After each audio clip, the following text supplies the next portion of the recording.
오늘은 사무엘서로 우리가 자리를 옮겨서 구약의 사울과 함께 택한 나의 그릇이라는 주제를 가지고 함께 나누면 좋을 것 같습니다. 구약의 사울은 여러분이 아시는 것처럼 이스라엘이 왕이 다스리는 나라가 아니고 하나님이 선택하신 사람들, 사사의 시대를 지나가서 왕이 다스리는 시대의 일종의 전환기 가운데 우리에게 주어지는 아주 중요한 책이기도 하고, 또 특별히 이야기체 구조의 내러티브가 살아있어서 우리가 아주 재미있게 읽을 수 있는 그러한 구조와 에피소드를 갖고 있는 것이 사무엘서입니다. 그래서 신약의 사울과 또 구약의 이스라엘 첫 번째 왕으로 선택되었던 구약의 사울을 좀 저희가 나누어서 함께 살펴보면 좋을 것 같습니다. 이 두 사울 간에는 먼저 공통점이 있는데, 그 공통점은 혈통을 중시하는 이스라엘 사회 가운데서 베냐민 지파 출신이라는 것입니다. 마치 신약에서 사도행전에서 사울이 다메섹에서 특별하게 택함을 받은 것처럼 사무엘서는 사울이라는 인물이 왕으로 특별하게 택함을 받은 사람이라는 점을 분명히 합니다. 택함을 받는 장면을 3번이나 반복해서 사무엘서 9장과 10장에 반복해서 우리에게 전해줍니다. 9장에 나타나는 에피소드는 이제 나귀를 집을 나가서 헤매이는 나귀를 찾아 나선 사울이라는 청년이 그 길 위에서 선지자를 만나게 됩니다. 사무엘을 만나게 되고 사무엘이 기름을 붓는, 그래서 기름 부음을 받는 그런 장면이 등장합니다. 10장에 가면 17절 이하에서는 이스라엘 지파의 지도자들, 리더들이 모여서 제비뽑기로 첫 번째 왕을 결정하려고 그러는데, 그 제비뽑기에 뽑힌 사람이 베냐민 지파 바로 이 사울이라는 청년입니다. 또 하나의 에피소드는 암몬 사람들이 이스라엘 백성들을 괴롭히는데, 그때 밭에서 일하고 있던 사울이 달려가서 괴롭히는 암몬 사람들을 물리치고 사람들을 구해내서 백성들이 이 사람을, 사울을 왕으로 세우자 하는 그러한 3가지의 일종의 왕으로 선택되는 장면이 등장합니다. 이 3가지를 보면서 우리가 생각할 수 있는 것은 여러 기대가 그에게 있었다는 거죠. 첫 번째는 암몬 사람들이 그들을 괴롭힐 때 그들을 구해낸 것 같은 구원자, 아주 힘 있는 장수의 용사로서 구원자가 된 사울입니다. 이스라엘 백성들이 기대하던 그러한 인물이었습니다. 두 번째는 그에게 기름 부은 사람이 하나님의 일을 대행하던 사무엘입니다. 사무엘 역시 사울이라는 인물을 선택하고 그를 아주 기대하고 그가 좋은 왕 되기를 바랐습니다. 또한 하나님께서도 이제 새로운 체제, 왕이 다스리는 이스라엘 체제를 받아들이시면서 왕으로서의 기대가 있었던 것을 우리가 보게 됩니다. 백성들도 기대하고 또 사무엘이라는 유대의 리더가 기대하고 또 하나님께서 기대하는 그런 인물이 이제 사울이라는 인물이 되었습니다. 사무엘상 15장에 이르러서는 성경은 아주 분명하게 이 사울에 대한 평가를 내리는데, 10절에 보면 이렇게 되어 있죠. 여호와의 말씀이 사무엘에게 임하니라. 하나님께서 사무엘에게 말씀하십니다. 내가 사울을 왕으로 세운 것을 후회하노니. 이 부분을 우리가 예를 들어서 어떤 신문 기사처럼 제목을 정한다면 하나님의 후회 이렇게 정할 수 있을 것입니다. 하나님께서 후회하셨다는 것입니다. 백성들이 기대했고 백성들이 원했고 요청했고 사무엘도 어쩔 수 없이 받아들였지만 기대하는 리더였고 하나님도 그를 왕으로 세우실 때 기대하던 바가 있었을 테인데 이제 그 기대가 깨어진 것입니다. 하나님의 후회라는 것은 백성들의 입장에서 보면 혹은 사무엘의 입장에서 보면 이렇게 표현할 수 있을 것입니다. 기대에서 절망으로, 기대가 절망으로 바뀐 것입니다. 왕으로서의 사울을 기대했는데 왕으로 행하는 사울은 실망감을 주고 낙심하게 하고 절망하게 했습니다. 물론 큰 기대가 있으면 실망도 커질 수밖에 없습니다. 아마 첫 번째로 세우는 왕이었기 때문에 이스라엘은 또 왕으로 기름 부어서 자기의 권한을 이제 줘야 하는 사무엘로서는 아주 기대했을 것입니다. 하나님께서는 사울이라는 인물에 대해서 실망하신 이유를 2가지로 11절 하반절에 얘기합니다. 첫 번째는 그가 돌이켜서 나를 따르지 아니하였고, 여기 따르다라는 말은 지난주에 살펴본 것처럼 길 위에서 쓸 수 있는 말입니다. 우리의 길을 인도하는 인도자가 앞에 가고 마치 양을 이끌어가는 목자처럼 앞에 서고 우리는 그 목자를 따라가는 양처럼 뒤를 따라가는 것입니다. 그런데 사울이 하나님의 인도와 지시를 따르지 않은 거죠. 그래서 하나님께서 주어주신 이스라엘이라는 길에서 하나님을 따르지 아니합니다. 나를 따르지 않았다. 두 번째는 나의 명령을 행하지 아니하였다. 이렇게 표현합니다. 왕은 어떤 사람인가요? 이스라엘의 왕은 내 마음대로 행하는 자가 아닙니다. 하나님께서 이스라엘을 맡겨주시고 하나님께서 원하신 일을 따라 해야 합니다. 얼마나 분위기가 심각했던지 사무엘은 크게 걱정합니다. 그래서 11절은 이렇게 표현하죠. 사무엘의 상태를. 사무엘이 근심하여 온 밤을 밤새도록 여호와께 부르짖었도다. 사무엘은 왕을 세운 사람입니다. 하나님께서 왕을 세우는 것을 반대하셨지만 하나님 왕을 세울 때가 되었습니다. 하나님을 설득해서 이스라엘의 왕을 세웠습니다. 이 책임을 져야 합니다. 사무엘이 최고의 리더입니다. 왕이 없을 때는 그가 왕의 역할을 한 사람입니다. 이제 왕을 세웠는데 그 왕이 제대로 하지 못하니까 사무엘의 책임감 때문에 잠을 잘 수 없었습니다. 하나님을 향해서 어떻게 해야 되는지를 계속 물어보고 하나님의 마음을 좀 어떻게든 위로할 수밖에 없는 상황입니다. 그 상황 가운데 있었다고 얘기합니다. 그러면 사울의 입장은 어떤 것일까요? 13절에 보면 사무엘이 사울을 만났을 때 사울에게 얘기를 하잖아요. 그때 사울이 사무엘에게 이렇게 얘기합니다. 당신은 여호와께 복을 받으소서. 즉 하나님의 복이 함께하시길 원합니다. 인사하고요. 내가 여호와의 명령을 행하였나이다. 사울의 입장에서 보면 사울은 하나님께서 내게 주신 명령을 행했다는 것입니다. 사무엘이 기가 막혔죠. 14절에 보면 사무엘이 얘기합니다. 그러면 왕으로서 당신이 정말 하나님의 명령을 행했다면 지금 내 귀에 들리는 양의 울음소리와 소의 소리는 어떻게 된 것입니까? 이전에 여러분들이 사무엘상을 쭉 읽어보시면 오늘 15장을 좀 여러분 읽어보시면 좋겠는데요. 하나님께서 전쟁을 하는 이스라엘에게 요청하신 것은 이방의 것, 이스라엘을 어렵게 하는 이방의 민족과 즉 부족들과 싸울 때 아무것도 취하지 말라는 것입니다. 사람도 취하지 말고 짐승도 취하지 말라고 요청하십니다. 그 당시에 가장 큰 제사는 가축입니다. 양이요 소입니다. 취하지 말라는 것입니다. 그런데 사울은 15절에 보면 이렇게 대답합니다. 이 양과 소는 아말렉 사람들의 것이었는데 우리가 전쟁에서 이긴 다음에 끌고 온 것입니다. 그 이유는 백성이 당신의 하나님 여호와께 제사하려 하여, 즉 제사하기 위해서 양들과 소들 중에 좋은 것을 남긴 것이고 가장 좋은 것을 남기고 그 외의 것은 우리가 진멸하였나이다. 하나님의 명령은 모두 멸하라는 것이었습니다. 근데 사울은 좋은 것은 남기고 변변치 않고 하찮고 병든 것은 진멸했다고 얘기합니다. 취사 선택한 것입니다. 어떻게 보면 이것은 실용적인 명령입니다. 지금 예를 들면 우리가 본다면 이것은 뭐 그럴 수 있다 이렇게 생각할 수 있는 것입니다. 즉 자기에게나 아니면 전쟁을 같이 했던 부하들이 취할 수 있는 짐승, 유익한 것은 남겨두고 나머지는 하나님의 명령대로 멸했다는 것입니다. 그런데 사무엘상은 즉 성경은 바꿔 얘기하면 하나님은 이 점을 분명하게 지적하십니다. 이 점을 여러분들이 한번 오늘 첫 번째로 생각해 보시면 좋을 것 같습니다. 나한테 유리한 대로 내 방식대로 내 스타일대로 하나님의 명령을 이해하고 해석하고 변형해서 적용하는 것을 성경은 안 된다고 이야기합니다. 이 점이 좀 어려운 것 같습니다. 이 점이 부모된 우리들이 자녀들에게 우리 신앙에 대해 설명하거나 알려줄 때 어려운 일입니다. 또 우리의 부모 세대가 지금 우리에게 신앙을 이야기할 때도 신앙을 알려줄 때에도 이 점이 어려웠던 점입니다. 앞으로도 어려울 것입니다. 우리가 코로나 상황 때문에 교회 안에 여러 해오던 전통적인 관습들이 많이 바뀌었습니다. 이 부분에서 여러분들이 이 점을 잘 보시면 좋겠습니다.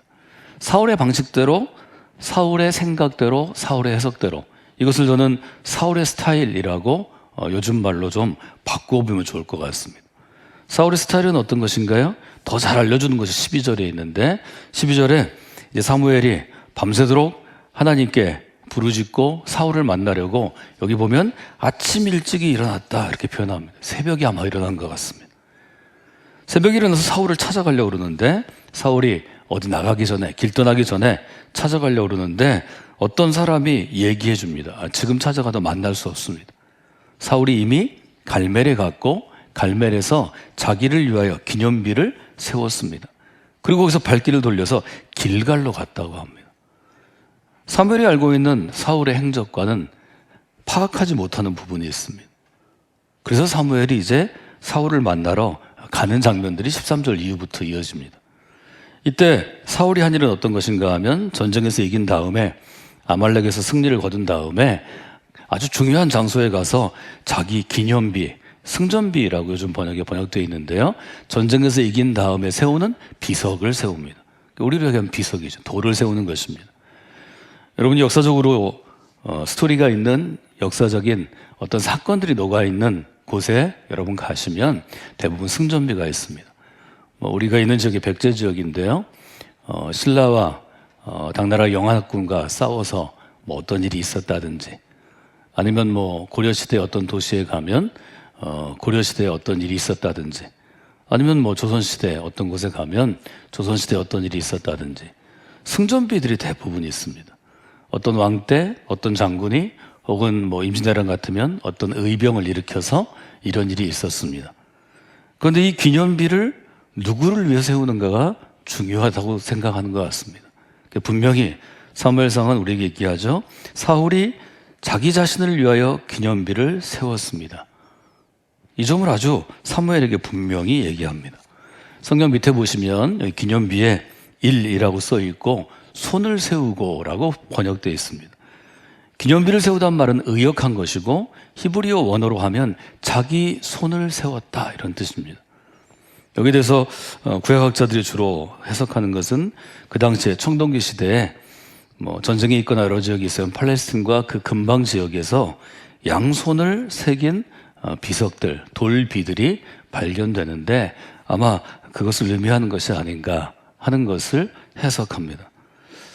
제가 사진을 찾지도 못했는데요. 제가 어느 지역에 갔는데 손만 아주 크게 만들어서 조각작품으로 전시해 놓은 것을 본 적이 있습니다. 아주 큰 손이었습니다. 바닷속에 바닷가에 있는 손이었는데요. 파도가 밀려오면 잠겼다가 또 물이 밀려나가면 그 손이 드러나는 곳이었습니다. 그걸 볼 때 이 구조를 기억하게 되었습니다. 자기 손을 세웠다 하는 것은 자기를 아주 드러내는 것입니다. 그래서 사울은 자기의 손을 기념으로 세웠다. 이렇게 이 부분을 여러분들이 이해하시면 좋을 것 같습니다. 이 구약의 사울의 행적은 바로 자기를 왕으로 기름 부은 선지자였던 사무엘과 아주 비교가 됩니다. 사무엘도 부족 국가들의 도전을 받았을 때 싸움을 해야 했습니다. 백성들을 밀고 나가서 싸움을 했는데 블레셋과의 싸움이 대표적입니다. 사무엘상 7장에 보면 사무엘이 번제를 드릴 때 블레셋 사람들이 싸우려고 왔습니다. 하나님의 도움으로 승리하게 됩니다. 승리하게 돼서 11절에 보면 이스라엘 사람들이 미스바에서 나가서 블레셋 사람을 추격하여 벳갈 아래 이르기까지 공격합니다. 그 다음에 12절에 이렇게 쓰여 있습니다. 사무엘이 전쟁에 승리한 다음에 돌을 취하여 미스바와 센 사이에 세우고 말하되 여호와께서 여기까지 우리를 도우셨다 하고 그 이름을 에벤에셀이라 하니라. 우리가 잘 만나는 단어 에벤에셀이 여기에 등장합니다. 사무엘은 똑같은 상황에서 이방 부족 국가들과 싸워서 전쟁에 승리한 다음에 자기의 손을 세운 게 아니고 기념비를 세운 게 아니고 돌을 취해서 하나님의 승리를 기념합니다. 여호와께서 여기까지 우리를 도우셨습니다. 우리는 이것을 에벤에셀의 하나님이라고 고백합니다. 사울과는 다르죠. 사울은 자기의 손을 세워서 첫 번째 이스라엘의 왕이었던 사울의 힘으로, 사울의 능력으로, 사울의 헌신으로 이기게 되었습니다. 이런 기념비를 세웠는데 사무엘은 여호와께서 우리를 도우셨습니다 하는 하나님의 손을 세웠다는 것입니다. 여러분이 보통의 인생을 살 때는 여러분의 손을 기념비로 세우게 될 것입니다. 내가 잘해서 이겼다.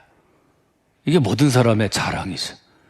내가 잘해서 이겼다, 내가 잘나서 이겼다, 내가 잘 선택해서 이겼다. 세상에 성공한 사람들이 다 이렇게 이야기하고 자기의 손을 기념비로 자기가 지은 빌딩 앞에 또 자기의 치적인 어떤 기념관 앞에 세웁니다. 근데 하나님께서는 하나님의 택한 그릇은 그렇게 하면 안 된다고 얘기하십니다. 사울에게 분명히 얘기하고 있습니다. 하나님께서 여기까지 이르게 하셨습니다. 즉 이것은 하나님의 승리를 의미하는 것입니다. 하나님이 승리하셨습니다. 혹은 하나님께서 이기도록 해주셨습니다. 여러분이 이 차이를 분명히 아는 분들이 되시기를 원합니다. 믿음의 공동체 성광교회가 이 차이가 분명한 신앙의 공동체로 세워지기를 원합니다. 지금도 저희 주차 공간 앞에 저희 광장으로 조성한, 저는 저곳에 3층짜리 건물들이 쭉 있었습니다. 광장으로 조성한 곳에 에베네셀이 있는데요. 저 돌은 우리가 교육관을 올드채플 때 지었을 때 그때 기공식하고 하나님께 드리는 봉헌식 하면서 봉헌식 때 세운 돌입니다. 이것이 택함 받은 그릇의 고백이 되어야 합니다. 지난주에 우리는 신약의 사울에 대해서 얘기했는데요. 신약의 사울이 유대인 청년으로 열정 있고 유능할 때 사울과 다메섹에서 주님을 만나고 부르심을 받아서 택한 주님의 그릇으로 쓰임 받을 때 세 가지 점이 달라졌다고 제가 말씀을 드렸습니다. 사울이 자기의 똑똑함과 자기의 헌신과 자기의 열정으로 누군가를 이끌고 가던 길에서 다른 사람의 손에 끌려서 그는 다메섹으로 들어갑니다. 이것은 오래전부터 익숙해 있던 유대교의 길이 아니라 새로운 길, 그리스도를 따라가는 길로의 큰 전환이었습니다. 이것은 바울 스스로가 나의 뜻을 이루려는 그 자신의 인생의 뜻과 계획이 아니라 주님의 뜻을 따르는 길로의 전환이 되었다고 여러분과 함께 나누었습니다. 택한 나의 것으로 살아갈 때는 나의 뜻이 중요한 것이 아니라 그리스도의 뜻이 더 중요해집니다. 2월달은 저희들이 1월에 임원을 세우고 임원 훈련을 좀 하는 그러한 시간인데요. 우리가 지금 코로나 이 어려움 때문에 3년째 저희들이 지금 임원 훈련을 못하고 있습니다. 아마 이번 2월 달에도 저희가 모여서 하는 것이 쉽지 않을 것 같습니다. 우리 교회에서 오래 교회를 섬기시고 헌신해서 임원으로 되신 분들이 여러분 자신을 택한 주님의 그릇으로 인식하시고 이해하시고 이 점을 잘 좀 보시면 좋을 것 같습니다. 우리가 주님의 택한 그릇이 되기 전에는 나의 뜻을 이루는 것, 또 나의 성취를 자랑하는 것, 내가 이 일을 했다고 나의 손을 세우는 것이 인간의 성공일 수 있습니다. 그러나 주님의 택한 그릇으로 내가 택함을 받았고 내가 그 그릇이 되었다고 고백하고 무릎 꿇는 순간부터는 여러분의 손을 세우는 게 아니라 하나님의 손을 세우는 일이 우리에게 가장 중요한 일로 바뀌어야 합니다. 이 바뀌지 않으면 큰 갈등과 어려움이 여러분에게도 있고 여러분을 세운 교회 공동체에도 있습니다. 이 점을 여러분들이 좀 깊이 한번 생각해 보시면 좋을 것 같습니다. 택한 주님의 그릇이 되면 바울처럼 고백할 수 있어야 합니다. 바울은 고린도 교인들에게 이렇게 고백하죠. 나는 다름질할 때 향방 없는 것 같이 아니하고 싸우기를 허공을 치는 것 같이 아니하고 내 몸을 쳐서 복종케 합니다 라고 고백합니다. 지금 올림픽이 진행 중인데요.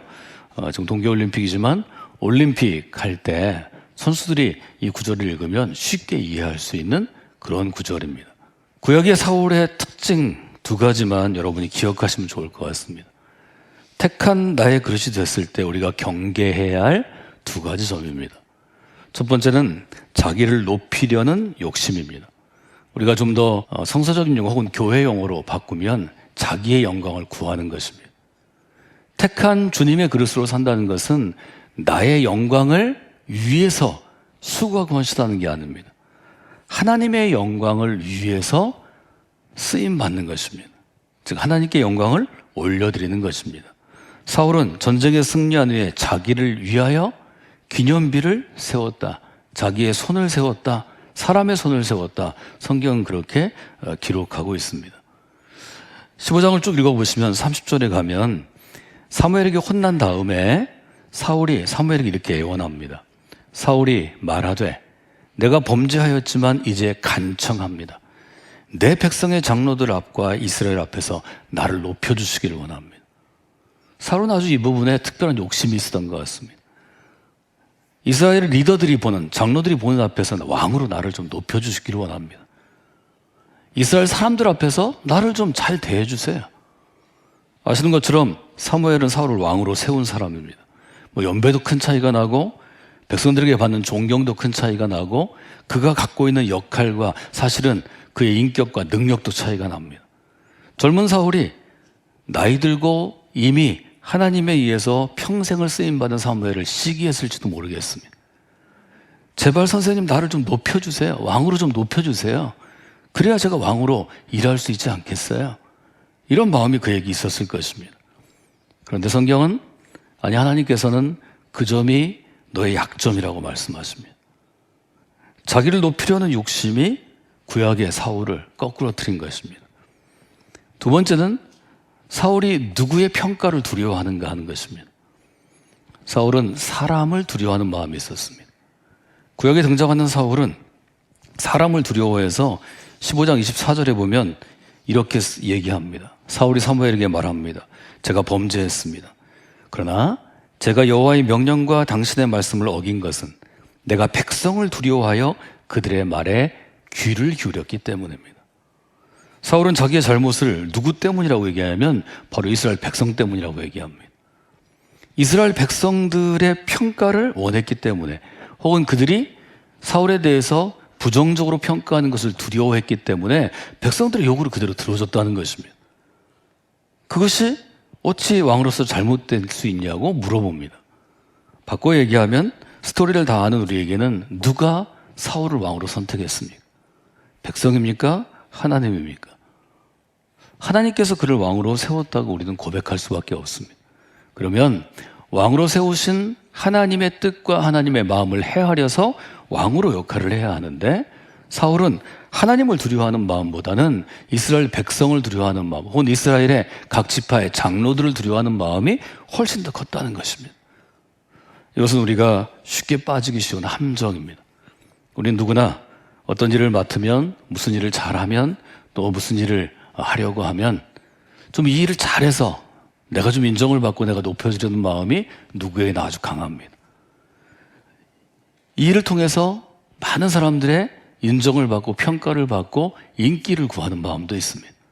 이 두 가지 것은 하나님으로부터 멀어지는 가장 큰 함정이 될 수 있다는 것입니다. 이 점을 여러분들이 마음에 두고 신약의 사울과 구약의 사울을 한번 비교하시면 좋을 것 같습니다. 오늘 구약의 사울과 신약의 사울을 살펴보면서 우리는 마지막으로 다시 한번 이렇게 질문할 수 있습니다. 택한 그릇이 사람의 손을 세울 것인가, 아니면 하나님의 손을 세울 것인가 하는 것입니다. 우리는 분명히 택한 주님의 그릇, 택한 나의 그릇이라는 분명한 선언을 사도행전에서 다시 한번 보게 되었습니다. 여러분의 인생길에서 그리스도인으로 살아가실 때, 복음의 사람으로 살아가실 때, 믿음의 사람으로 살아가실 때 이 문제에 반드시 부딪히게 될 것입니다. 올 한 해 동안 여러분들이 하나님께서 택하신 그릇으로, 또 우리 주님께서 택하신 그릇으로, 성광교회 믿음의 공동체가 택한 그릇으로 여러분들이 잘 쓰임받기 위해서는 이 점을 잘 보시면 좋을 것 같습니다. 이 문제로 여러분이 고민되고 갈등될 때마다 여러분의 손을 좀 보십시오. 내가 사람의 손을 세우는 그리스도인이 될 것인가, 아니면 하나님의 손을 세우는 그리스도인이 될 것인가, 이렇게 한번 질문해 보시면 여러분의 결정, 여러분의 행동, 여러분의 판단에 하나님께 주는 좋은 지혜가 임하리라 그렇게 생각합니다. 여러분 택하신 주님의 그릇으로 아주 귀하고 아름다운 곳에, 거룩한 곳에 쓰임받는 여러분 모두가 되기를 주님의 이름으로 부탁을 드립니다.